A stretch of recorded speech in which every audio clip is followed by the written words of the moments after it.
Hi friends, welcome to Haritha Suresh vlogs. நம்ம இன்றைக்கி பார்க்க போகிறது எக் ரைஸ் எப்படி செய்யலாம்னு சொல்லி பார்க்கலாம் வாங்க.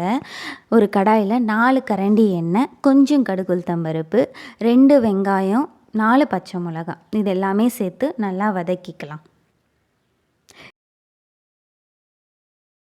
கண்டிப்பாக ட்ரை பண்ணி பாருங்கள். கடையில் வாங்குறத விட உங்களுக்கு வீட்டில் டேஸ்ட் அவ்வளோ நல்லாயிருக்கும். மறக்காமல் ட்ரை பண்ணி பாருங்கள் ஃப்ரெண்ட்ஸ்.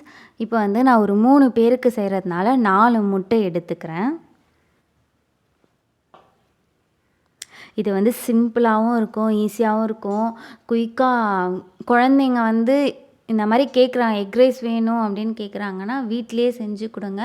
ஹெல்த்தியும் கூட.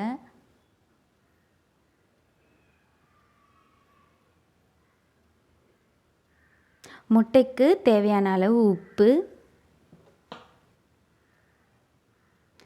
கொஞ்சம் மிளகுத்தூள்,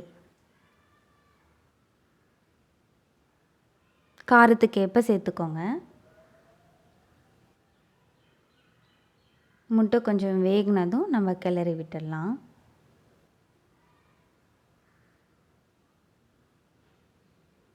ஒரு 2 நிமிஷம் 3 நிமிஷத்தில் முட்டை நல்லா வெந்துடும். ஒரு கிளறிட்டு நீங்கள் ரைஸை ஆட் பண்ணிக்கோங்க.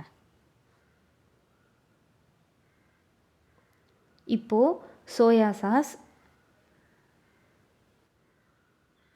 நான் ஹாப்பிமா ஃப்ரைட் ரைஸ் மசாலா எடுத்திருக்கேன்.